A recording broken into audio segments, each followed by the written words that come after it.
The film begins with Shuri working very hard in her lab, as T'Challa is dying from a mysterious disease, and she is hoping to find a cure. When she discovers a possible solution, she is met by Ramonda, who tells her that her brother has died. The nation of Wakanda retains a funeral procession for their beloved king. Every citizen is dressed in white, and a painting of T'Challa has been painted on the wall. T'Challa's casket is brought out by Shuri and Ramonda until a ship arrives to take him up. Shuri weeps one last time over her brother's casket as the nation performs the Wakandan salute. A year later, Ramonda shows up at the United Nations. The U.S. Secretary of State criticizes Wakanda for failing to fulfill their promise to become involved in global affairs. The French SOS also claims that the Wakandans are hoarding vibranium in order to build weapons of mass destruction. Ramonda responds that they are still grieving T'Challa's death and are aware of what would happen if vibranium fell into the hands of outsiders. The night before, mercenaries trying to obtain vibranium infiltrated an outreach facility in Mali, but they were encountered by Dora Milaje warriors led by Okoye, and all of whom quickly incapacitated them. The Dora Milaje then parades the captured mercenaries before the United Nations, where Okoye forces them to kneel. Before they exit, Ramonda warns them that any further attempts like this will be met with a harsh response. In the Atlantic Ocean, a CIA group led by Dr. Graham works with a vibranium detecting device. Two divers go underwater and discover that their mining drill has been trashed, just before they are kidnapped and killed by unidentified assailants. Shortly afterward, a tribe of blue-skinned people known as Tulokans emerges and attacks the ship, killing everyone on board. Dr. Graham and her colleague try to flee in a helicopter, but Tulokan leader Namor grabs the helicopter and tosses it into the sea. Ramonda and Okoye return to Wakanda, where Ramonda discovers Shuri developing new technology. Shuri rejects her mother's suggestion that she keep working on her artificial heart-shaped herb to revive the Black Panther because she sees the Black Panther as a cultural relic and only created the herb to save T'Challa. Ramonda then leads Shuri to the water in an attempt to burn their ceremonial garbs in order to end the mourning period and begin celebrating T'Challa's life.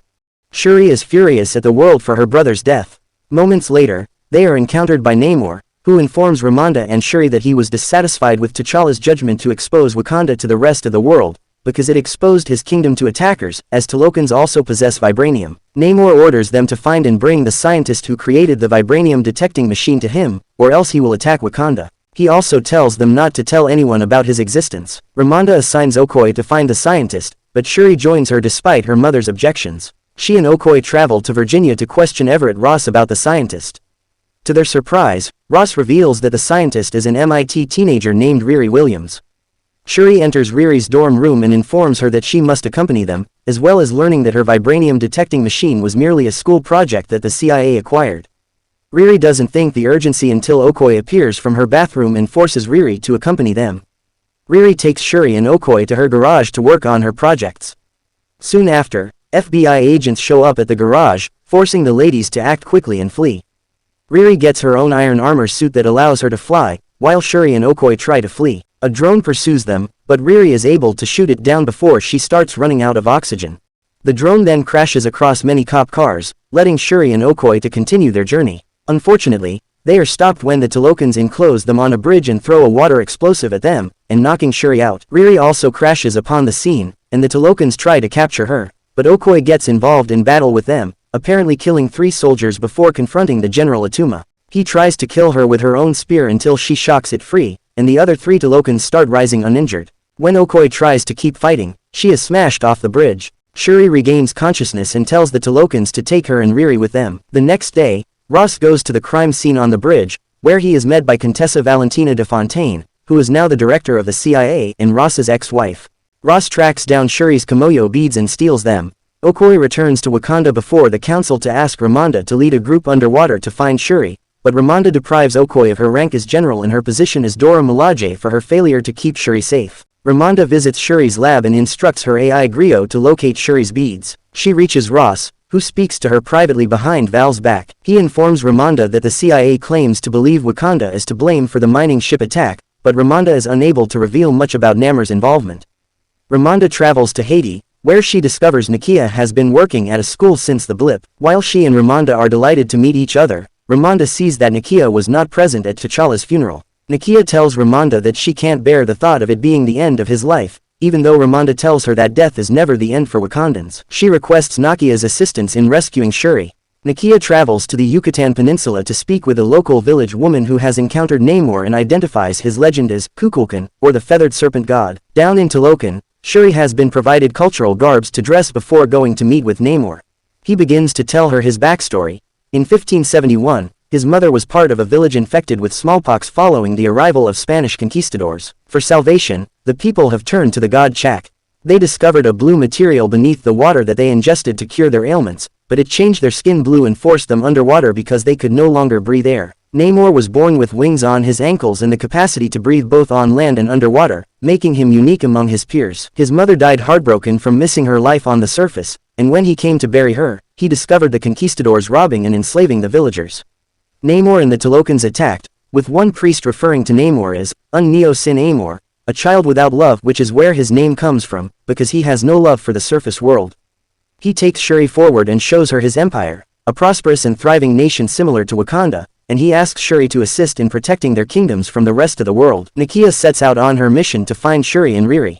Meanwhile, Ramonda meets with Namor after speaking with Ross, who informs her that the CIA is looking into taking action against Wakanda in connection with the mining ship attack. When Ramonda tells Namor to accept responsibility, he warns her against retaliating against the Wakandans if they threaten Talokan's exposure. Nakia makes her way underwater and counteracts Namor's cousin Namora before she may attempt to kill Shuri. She flees with Shuri and Riri, but Namor discovers the warrior as she dies and interprets it as an attack on Wakanda, leading his warriors to strike back. Nakia and Okoye reunite in the city, but they soon notice the area flooding before knowing they are under attack. The Talokans start water bombing the city, flooding it and destroying buildings. M'Baku leads his Jabari warriors into battle, while Shuri uses her technology to fight back. Namor arrives at the palace and heavily water bombs it, sinking Ramonda and Riri. Namor orders Shuri to enter them in the attack on the surface world, or Wakanda will be wiped out completely. Ramonda successfully drags Riri to the surface, but they are both unconscious. The Dora Milaje are able to resurrect Riri, but Ramonda has died. After the attack of Talokans, a funeral is held for Ramonda. M'Baku tries to console Shuri and offer advice, as T'Challa has requested, but she is grieving the loss of her entire family. Meanwhile, Val has Ross apprehended after discovering he was secretly communicating with Ramonda. While the rest of Wakanda prepares for Namor's return, Shuri completes her Midnight Angel suits for Okoye and another Dora Milaje warrior, Annika, while Riri continues to work on her own iron suit.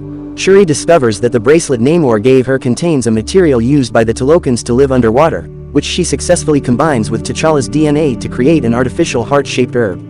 Shuri ingests the herb with Nakia and Okoye and enters the ancestral plane, hoping to see Ramonda for guidance. Instead, she is confronted by an unwelcome presence, Killmonger. He reveals that she is seeing him because she is motivated by her desire for vengeance against Namor for her mother's death and her rage over her brother's death, and that she is exactly like him. Killmonger also claims that T'Challa was too noble and would have spared Namor the same way he spared Zemo after his father was killed. When Shuri awakens, she is not able to tell Nakia that she has seen Killmonger and feels abandoned by her mother and brother. She becomes frustrated and punches a statue before realizing she has gained the powers. She realizes that it is now her responsibility to lead the nation in battle, so she goes in search of her own mask. As the tribes debate their next move, a ship flies overhead, and Shuri appears for the first time in her new Black Panther costume. M'Baku declares proudly that the Black Panther is still alive. Shuri then delivers a speech to everyone about what they must do next. With Riri, she devises a strategy for luring Namor to a dry area in order to weaken him and defeat him. To lure the Talokans to them, the Wakandans board a ship and send out a signal from another vibranium detecting machine. The Talokans try to board the ship as the Dora Milaje and Jabari warriors fight back during their showdown. Riri appears in her new Ironheart armor suit, followed by Okoye and Annika in their Midnight Angel suits. Riri hits Namor with a blast, and Shuri captures him in her ship to begin evaporating the water on his skin. Namora attacks Riri, while Okoye fights Atuma again. Riri sends Namora into the sea, while Okoye throws Atuma overboard. Namor uses his spear to try to break the ship, but Shuri battles him with her suit. Shuri attempts to fly the ship toward the desert, but Namor breaks it down and destroys it, causing them to crash. Shuri and Namor fight on, with Namor still strong enough to beat Shuri and impale her. Remembering on Killmonger's words, Shuri is able to escape and recover herself before heading back to fighting Namor. She fires enough heat at Namor with her ship's exhaust to severely weaken him. She picks up his spear and prepares to deliver the killing blow until she sees Ramonda speak to her and tells her to show him who she truly is. Shuri commands Namor to yield so that neither of their people suffers as a result of their vengeance, and Namor agrees. He surrenders and is returned to the Talokans to end their fight and return back home. In the aftermath of the battle, Shuri sends Riri back to Boston but informs her she must leave her suit there for worry of the US resuming its rivalries with Wakanda. She does present Riri with her father's car, which has been repaired. Back in Talokan, Namor tells Namora that they needed to ally with Wakanda because they had no other allies to protect them, and that this will work in their favor. Meanwhile, Okoye sets out to free Ross from captivity.